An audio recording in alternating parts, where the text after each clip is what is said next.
back, everybody. Now, I know this is a little off the wall, but right now I'm going to turn the show over to someone else. Someone who has such an amazing story to tell. You need to hear it from him. His name is Jerome Thomas, and I think he qualifies as a real-life success story. After you hear what he's done, I know you'll agree. Ladies and gentlemen, from the streets of New York City, let me present Jerome Thomas.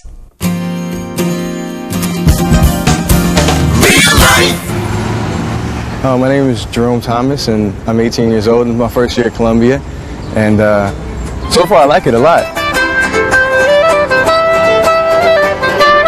I never thought I would make it to Columbia because I grew up a lot in a lot of the welfare hotels and shelters in New York City.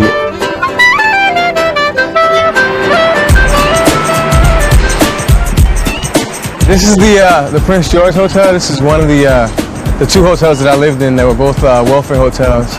I lived here for about a year, and you would walk in and you would see drug deals going on by the elevator. You would see people rummaging through the garbage, and then in the staircases you would see people using drugs, and it was like that was the atmosphere every day.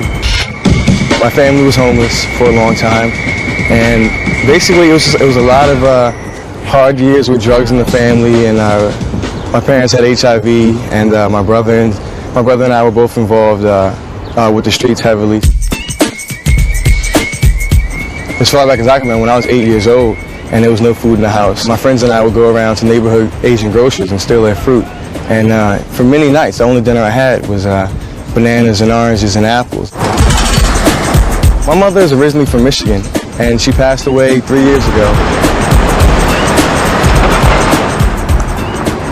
My mother always stressed me the importance of an education. Unfortunately, she never stressed me where to get it.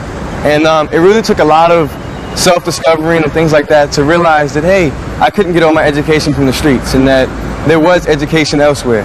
Chillin', man, chillin'. I got involved with the Big Brother program, through a program called SCAN, a Supportive Child Advocacy Network. And through my big brother, I was able to, I guess, ultimately find out that there was another world out there, that it wasn't so bad.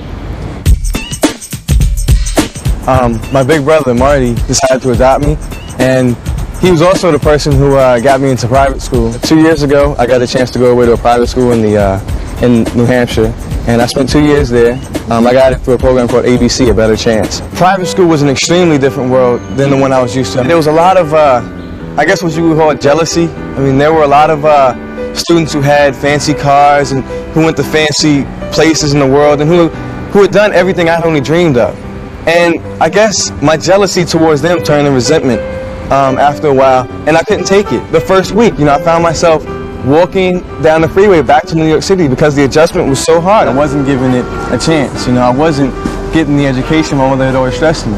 So something clicked in me at that point, and it must have been 2 o'clock in the morning, and I turned around and started walking back, and next thing I knew, I was the president of the school, and I had a B+ average, and everybody was talking about me. When I was younger, I used to live right over past that park. And it was really weird, I guess, to, come up past Morningside Park and see Columbia here, which looked totally out of place. I lived in Harlem for at least 5 years of my life, and I must have seen Columbia every day. And it was really weird to imagine that I could be there one day. But that was my brother in my room up there, and that was our apartment, the 3rd floor. Like, I remember the drug dealers used to take my brother and sister and me. They used to buy us winter clothes, and they used to bring us to McDonald's. So, it was like, it wasn't even like they were drug dealers to my family. They were more like a part of the family. You guys live here? Yeah? For how long? A lot of these kids and I, we went to the same school together. Pee-wee, come over there. Pee-wee, that's me. Come over here. For real? Uh-huh. Oh my. That's Pee-wee. Huh? I saw your mother. Uh-huh. Before she died, she used to come over here and see you. Uh-huh. It's a big day to die. Everybody died except y'all, huh? Yeah. I would have never known who you were. A lot of people don't really understand or can't relate to the type of life that I lived on the streets. How you doing? Hi. Cool. I think I know you, or I've seen you around somewhere. Really? And what's your name? Kim. Okay. Well, I'm Jerome.